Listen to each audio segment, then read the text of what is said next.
بسم الله الرحمن الرحیم. الحمد لله والصلاة والسلام على رسول الله و علی آله و صحبه و من والاه و بعد. بینندگان عزیز و بزرگوار، السلام علیکم و رحمت الله و برکاته. امروز و در این برنامه به حول قوه الهی یک صحابی جلیل قدر را معرفی میکنیم و اون شخصی بود که رسول اکرم صلی الله علیه و سلم برای نجاتش و آزادی و اسارتش دعا کرد. در زمانی که رسول خدا صلی الله علیه و سلم از مکه به مدینه هجرت کرده بود، عده‌ای از مسلمانان که از اعیان و اشراف هم بودند و از بزرگان قوم به حساب می اومدند، توسط همین افراد از خیشان و اقوامشون اسیر شدند، زندانی شدند، زجر و شکنجه شدند.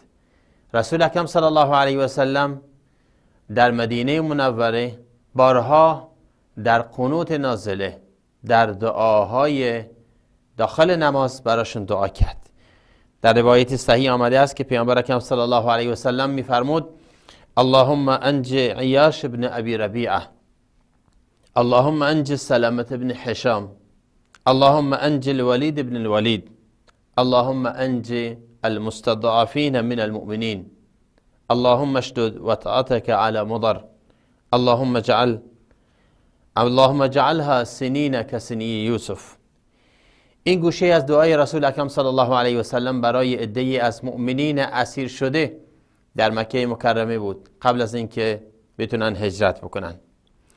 شخصیت امروز در نظر گرفتیم که بسیار نیکوکار، بسیار رشید و بالغ، از سابقین اولین، از دوستان نزدیک امیرالمؤمنین عمر بن خطاب رضی الله تعالی عنه به حساب می اومد.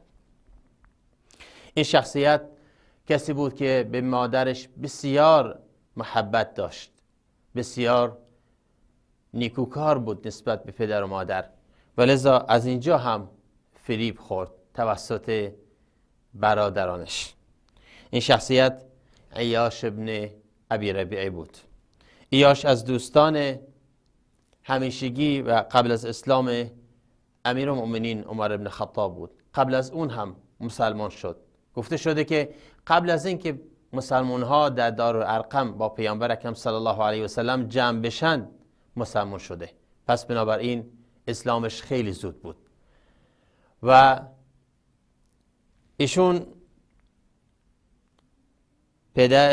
پسر عمرو بن مغیره مخزومی است. برادر مادریش ابو جهل ابن هشام ابن مغیره مخزومیه. برادر تنیش عبدالله ابن ابی ربیعه مخزومیه. پسر عمویش خالد ابن ولید ابن مغیره مخزومیه. پس بنابراین یکی از نوجوانان برونمند یکی از خاندانهای مشهور قریش به حساب میاد که از اشراف و اعیان مکه هم به شمار می رفتند. عیاش ابن ربیعه عرض کردم که یکی از سابقین اولین بود و لذا اسلامش را در همون اوایل کتمان می کرد و بعد از اینکه مسلمان ها تعدادشون زیاد شد در دارالارقم با پیامبر اکرم صلی الله علیه و سلم جمع می شد و از روزهای اولین اسلام مبادئ و اصول و عقاید و اخلاق اسلام را می آموخت. در زمانی که حضرت عمر بن خطاب امیرالمؤمنین مسلمان شد و قبل از اون حضرت سیدنا حمزه رضی الله تعالی عنه بسیار خوشحال شد و اسلامش رو اعلام کرد. از اون روز بعد مورد اذیت و آزار قرار گرفت و بارها آیات قرآنی هم دربارش نازل شد. خب یکی از مسائلی که در سیرت ذکر کرده اند این که عمر بن خطاب در هنگام هجرت تصمیم گرفت با عیاش ابن ابی ربیعه و حارث ابن حارث، با این سه نفر با همدیگه دوست بودند، هجرت کند. ولی سر راه اونها ابو جهل با حارث حاضر شد. برادرانش بودند دیگه، برادران ناتنیش از مادر. سعی کردند که اون را فریب بدن و گفتن که مادرت منتظرته و دوست داره که تو را ببینه قبل از اینکه به مدینه بری و الی آخره. حضرت عمر که میدونست اینا تو حیله هستند سعی کرد که ایاش را از مکر و حیله اونها با خبر کنه، ولی از اون جایی که ایاش ابن ربیعه انسانی بسیار با اخلاق، بسیار پرلطف و مهربان نسبت به مادرش بود، حرف اونا رو گوش کرد و به مکه بازگشت و اینجا بود که تا به مکه برگشت دستباشو بستند و اون رو به اسارت گرفتند و در گوشه زندانی کردند. سالها گذشت، مسئله بدر و احد و خندق پیش اومد و هنوز ایاش در مکه اسیر بود و دعاهای مکرر رسول اکرم صلی الله علیه و سلم برای مستضعفینی که به اسارت گرفته شده بودند در مکه، یکی از اونها همونطور که عرض کردم خاص این صحابی جلیل القدر بود، عیاش ابن ابی ربیعه. اللهم انج عیاش ابن ابی ربیعه.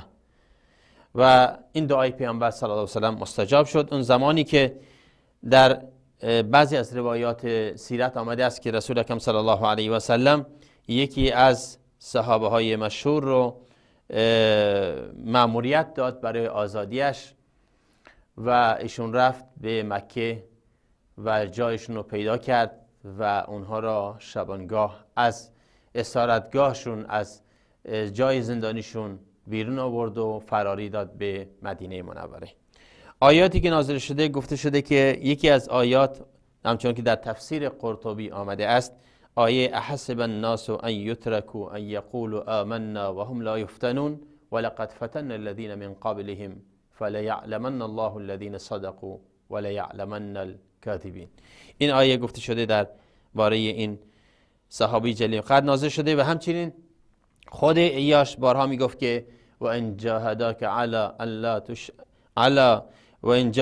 لتشرك بی ما لیس لك به علم فلا تطعهما الی مرجعکم فانبئکم بما کنتم تعملون هم درباره ایشون نازل شده. همچنان که ابن عباس رضی الله تعالی عنه در تفسیر آیه میفرماید که این آیه درباره عیاش ابن ابی ربیعه برادر ابو جهل نازل شده.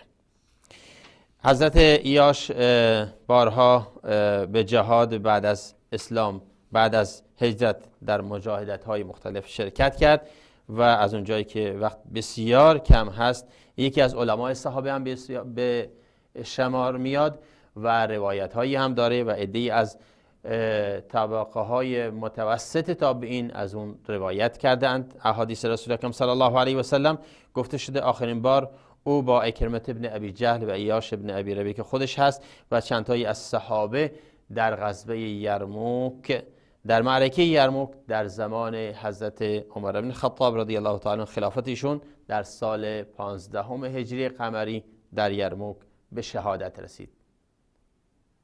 خدا بنده عزوجل را میخوانیم که در این روز میمون مبارک ما را با صحابه های بزرگوارش در قیامت محشور بگرداند. السلام علیکم.